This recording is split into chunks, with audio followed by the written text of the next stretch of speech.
Currently in the middle of a four-wheel drive swap on my 1971 F350 Crew Cab.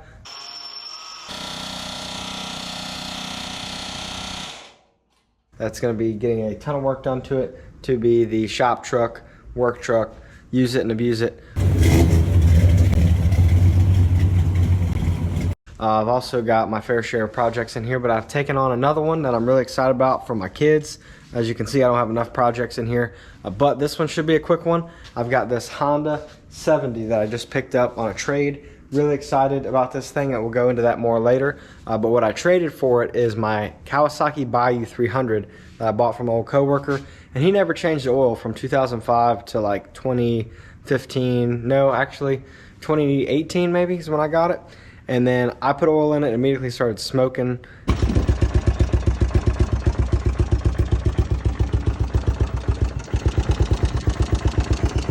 It did not run right, but I rode the thing hard and had a lot of fun with it.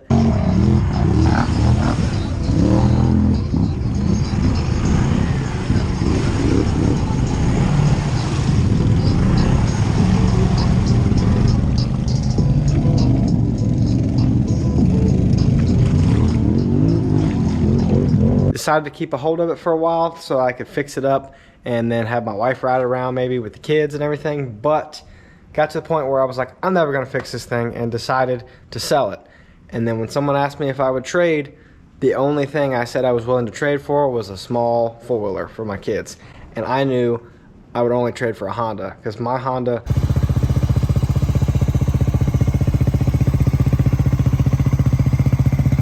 Foreman 350D has been so good to me, as well as my Rancher 420, and then when I was a kid I had a little Recon 250 ES. They've all been great. So this Honda 70, kind of rare, they only made these for 2 years. Really excited about it. It's in pretty rough shape. The guy also gave me an air compressor, which I've got around here somewhere, and a used chainsaw. So got a couple things thrown in for this little four-wheeler to make up for the fact that my garage kept Kawasaki Bayou that didn't run that great was in really good shape otherwise. So this thing's pretty rough. We got some new stuff for it. I got a bunch of boxes stacked up by the door. Let's get into it, see if we can get this thing running and play around with it some. It needs a ton of TLC, but I think it's gonna be great for my son's 2nd birthday. I've just opened up some parts for the 86 Honda. I had a video of this thing running, but we could not get it to run at the time of the trade.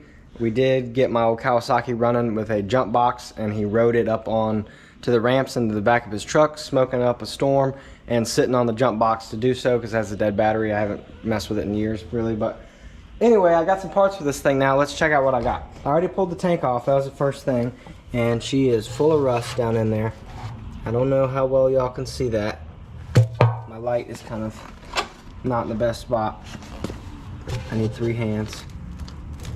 Where are we at? There, y'all can see some scaly rust, and I'm about to knock it all over here. I can't get the camera and the light in the same spot at the same time, but y'all can see it's not looking too good down there. Alright, so my solution for that, plastic tank. So we've got a plastic tank here. It takes a little bit of assembly. I got to add the little fittings there that came with it, and it has a bigger cap. It has like a standard plastic tank size, whereas this old metal one had a smaller one. And I must say, this little metal cap was really cool, but you can see the rust there. That's not super cool. So we're gonna go with all plastic and then not have to worry about rust anymore in the tank. So I'm gonna have to make a bigger hole right here in the plastic switch. Again, this is a pretty rare, rig here. It's in pretty good shape. It's not really cracked. Maybe a slight crack under the seat I noticed on one side, but that's going to be a shame to cut that hole in it, but I think it's just worth it to have the plastic tank. The other thing, that carb has that rusty gas, whatever was in here, down inside of it, so I'm not even going to bother with that thing. I'm going to keep it probably as a spare and clean it out, but I bought a new one, which I've confirmed is identical. Most of these I looked at, the fittings and stuff are on the opposite side, but I have confirmed this one is set up the same way. Hopefully it fits in there. You can see that matches pretty good with the existing one. Even has the same lever and everything for the choke. I think it might even be the same brand. I don't know, we'll see when I take it off. Anyway, got that. And then it's missing the original air filter box, which has a really crappy foam filter inside of it that always deteriorates. So I bought this sweet looking thing from that says Rad Motorsports, but I got it from somewhere off eBay, which I think this is actually slightly smaller than my carb outlet, but I'm hoping I can stretch it out because this one looks really cool. This was the coolest looking one I saw on there. I think the red looks, you know, like a K&N or something. Might need to put a little spray on it, but we'll be good with that. And then I also bought some tubes because these old tubeless tires are flat, mostly in the back. I don't know if these have tubes in them or not, but whatever's in them is not holding air. So I'm going to take all of these that are all the same size and put tubes in them to hopefully make it hold air. Also ordered a seat cover that's just going to replace the skin, not the foam. The foam's in decent shape. It's not really missing much. It might have a little wrinkle there when I'm done with it, but that hasn't showed up yet. So we're still waiting on that, but I think that's about everything I ordered for this bike. So I'm going to start taking it apart. Look how easy this thing is to take apart. The bolts are missing, but you just kind of, you know, put that right there anywhere, and now you have all this room to work on all that. Plus the front is totally not attached right now, and I can get to that carburetor. So we're going to dive into this thing, see if I can hear it run tonight. I've already checked the oil. I'm going to replace that at some point, but I don't have oil or a new spark plug yet. But based off the video, it did run a little bit. I think it just had bad gas. Let's see if carb, tank, fresh gas, might put a little two-stroke oil in it so it is gentle on the old engine, and then see what this thing does. Alright, I've got the old carb off now. I disconnected throttle cable up here. I'm going to have to figure out how that goes into the other one, but it looks like there's a little piece at the end, like a swedge that's bigger, that will have to just kind of come out and then clip into the new one. I've never actually swapped a carb on a Fuller before. I did one on a lawnmower and it was slightly different because it was like an external throttle cable, I think. But anyway, that's looking like pretty decent. I'm hoping that there's actually some gunk in here and this is part of my problem, but maybe it'll clean up and be a good spare. We'll see. Got gas dripping out of it. Alright, set that there. I'm going to clean up the surface a little bit here. Just using a razor blade because it looks pretty grimy. I might sand it or something, but it doesn't look very clean. It's kind of working. Pardon the fan noise, but looks like if I just push this thing to overcome the spring, then the cable sticks out past the end there, and then I can just take this needle off and that piece and the spring, and then hopefully this whole situation will come off and I can put the new one on somehow. Pretty sure it's just supposed to come off now.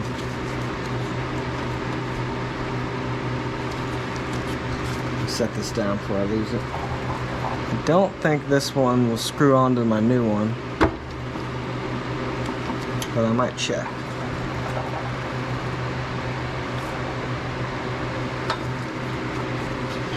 Yeah, this looks like it's definitely a different size, so I'm gonna have to use this piece here, so I gotta take this one off. There's like this metal piece that goes into the carb. It's pinched on or crimped on to the cable itself, or the sheathing for it. So I've pulled back the rubber piece and then found that, and now I'm just kind of pulling on it and holding the cable and hoping to get it off that way.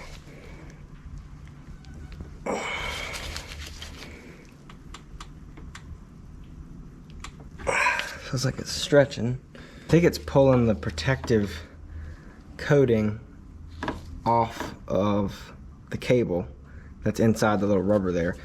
So it's really on there. Might have to cut it, but I don't want to cut my cable. I'm currently stretching the heck out of it, so that's not good for having an accurate adjustment on it.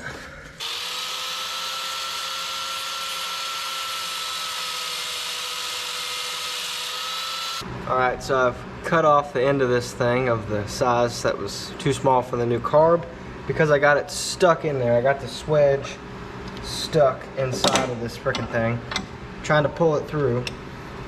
So you can see this is what I'm left with right now.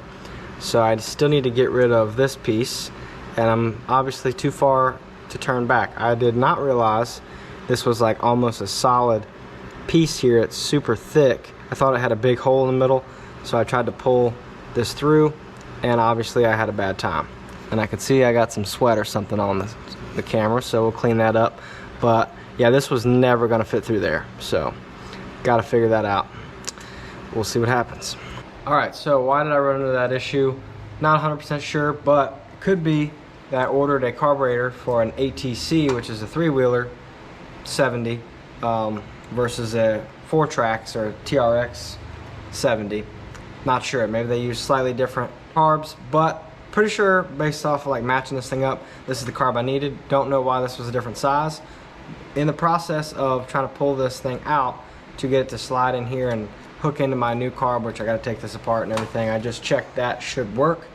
I did pull it too hard and pulled it out of the throttle side of it, so I got to take that apart, which I've done. So I've got the handlebar mechanism kind of laying here like this, and I can see I should be able to fix that internally there. This is 2 screws to take off where it attaches to the handlebars, so hopefully easy fix there, which is allowing me to slide this off the other end, hopefully. So I'm going to try that now. There we go. So this little piece, I'm looking at the wrong part, I'm looking at the screen. This piece that was kind of permanently stuck on here due to the little swedge at the end is now off. So now I just need to put this thing back together, kind of reverse order, and then fix the frayed end that I pulled out from the handlebars, and I can finally get this carburetor on, and the air filter, and then the fuel tank. So we'll see. I'm not sure what's going to be in the way of each other. I may kind of go in a different order now, but I also jacked up the end of this cable some, so I'm going to try to adjust that to where the throttle feels nice and tight. So I may have to make that adjustment on this broken end. We'll see how that goes. Here is my fix for the throttle cable, which had already been fixed once before with just an electrical connector there, and hopefully that gives me enough action for that to actually work right. I'm gonna have to definitely adjust it because I shortened the cable a little bit, but I also have this adjustment screw here for like a throttle limiter, which I definitely plan to use for my son. So right now I have very minimal throttle here, but you can see that is working down there. So we'll see what that looks like, and I can adjust it right here with the normal adjuster. Hopefully that's strong enough. I'm going to keep putting this carb in. That was a unplanned detour. Was not too fun having to fix the cable. I was worried I was not going to get that thing back together, but seems like it might work. And that seems to go with that slot where we put the cable, and then the opposite side is where the adjustment screw is. So we'll put this together. This is exciting to have this back together after all that.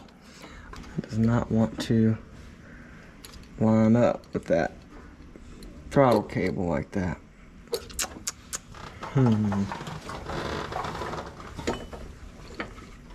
We might not be out of the woods yet on this thing. I'm trying to get into the woods. I want to go ride this thing in the woods, but instead I'm trying to get out to do this. Maybe if I can bend this piece, I don't know. We'll see. Stay tuned, boys. Still a work in progress. Well, I've determined this is 100% not the right carb for this thing. It does not fit in several different ways. It is too tall. It's a little bit too wide for the intake of the engine, and the cable's not working right. I might try to make it work, but it's looking like I'm going to need a new, different carb, one that will match the original one that was smaller. And with that, I kind of made it to where this one has to work the way that I've messed with the cable. So it'd be a lot of backtracking. Y'all let me know what you would do, but I don't think this is going to work on here properly. It's going to be revving super high just by the cable being super tight as is. And again, this is sitting up too tall, so I'm hitting the frame rail here. I could try to bend this, but it's not looking good. This bolt does not want to go in because the new carb is bigger. It's just overall waste of time that I'm pretty bummed about, honestly, because I was hoping to hear this thing run. I know I could just spray some gas in it and you know, kind of bump start it, but I was hoping to do it the right way with a new tank and new carb and let it sit there and idle and all that. And now that's not going to happen. So maybe I'll put some gas in it, see if I can hear it run just to be excited. But the way tonight's going, I might just stop and readdress this thing. After a bunch of deliberation, and it's after midnight, about 12:30 right now, thankfully I've got tomorrow off. I'm happy to say that I have the wrong oversized carburetor on here, and I'm pretty happy with it. Let's take a look at it. I think this is going to work. So first off, I've got the air intake installed here, so you can see that. I think it looks pretty good. Carbs in here, it's definitely bigger than the old one. Now it will be restricted by the actual cast intake of the engine, so I'm not too worried about it getting too much of anything. Plus I've got the throttle limited manually. You can hear it doing stuff in there, so I'm feeling good about that. I think it's going to work. One thing though, the way I installed the air intake, I now realize my choke is not going to work, so I'm going to have to readjust that later. But for right now, I have this thing in here. Now I only got one bolt holding it in. The other one doesn't line up because it's for a bigger size you know, intake. So it's pretty snug on there. I'm just gonna call it good, I think, because it's a little kid's quad. We're not gonna be taking it, you know, to the Baja 1000 or anything. Maybe one day, that would be pretty cool. But we're gonna try to get this thing going. Next thing I need to do is the fuel tank. I know I could have just sprayed some starting fluid or something in there and tried to start it that way. I also don't have a pull starter yet, but I'm hoping to set the fuel system up the right way and then confidently bump start this thing by pushing it and then bumping it into gear. So y'all wish me luck. We'll see if I can get this thing to start.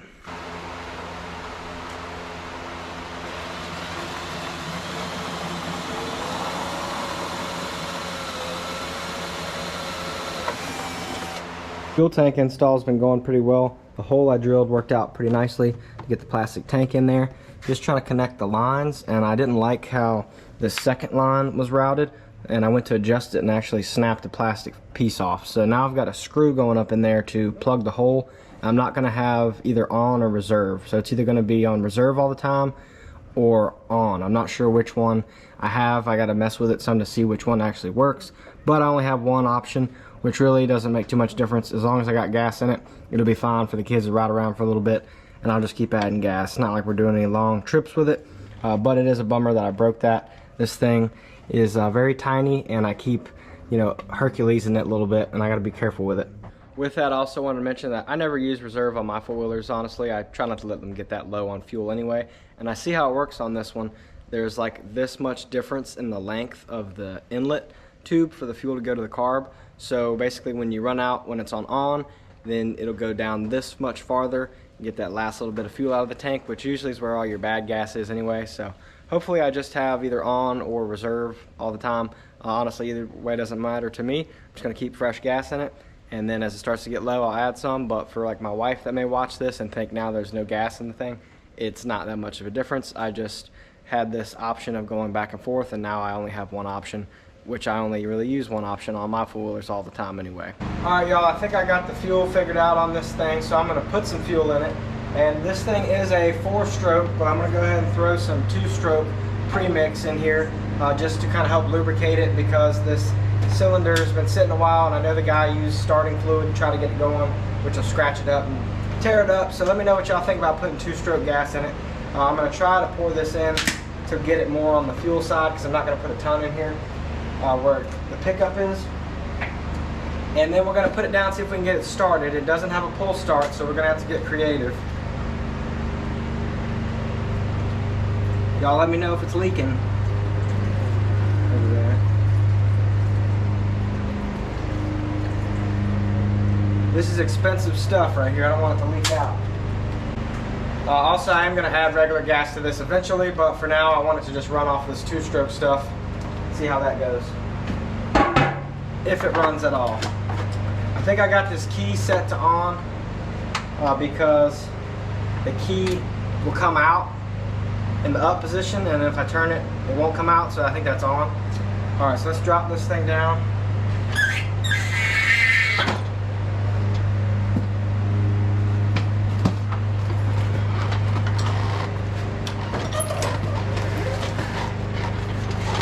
Are we leaking over here?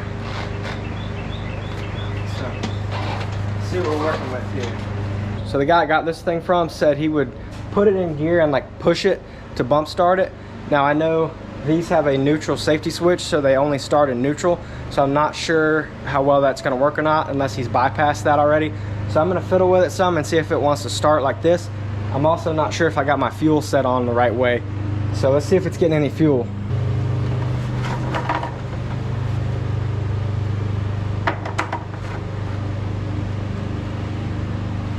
And again, I got my shifter rigged up here on the back, so that should be first right there. And again, I don't know if it'll actually start first.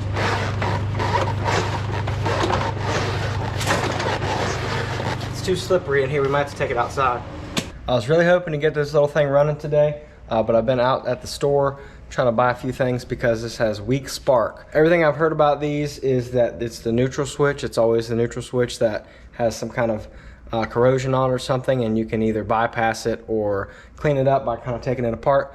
But I'm having an issue with that because the wire that's white with a red stripe on it that goes to that kind of ends. So it's currently connected to another wire next to it. I don't know if you guys can see that or not, but that's how that was done before. I replaced the connection. Having issues with that, but the wire is supposed to go up into the rest of the harness somewhere, and that's where you ground it, is on the harness side. And I can't find any more of this wire anywhere else. I don't know, it got cut and ripped out or what, but it doesn't even have a place it's missing. I'm trying to figure that out.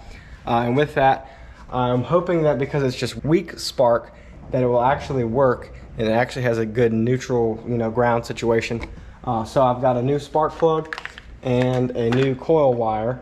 You can see here's my old setup here, and I bought a super long one from O'Reilly's after shopping around, trying to find somebody to sell me one spark plug wire instead of a set of like 6 or 8 for a car. But anyway, I got that, and I hope that will work. We'll see if that helps and kind of strengthen the spark some before I start ordering specific parts like the coil or anything that creates spark in this thing. Also got some Lucas ATV oil. This is what I put in my other Honda. Let me know what you guys like to use. This is just what's on the shelf at O'Reilly's. That kind of makes sense for me. I also like shopping at Napa, so y'all let me know which place you prefer to go. So with that, the Honda is tucked away for the night. If you didn't notice my drill set up here, this is how I have been starting the thing. I've got a reverse bit for like extracting bolts that are stripped out in here because this thing needs to turn left.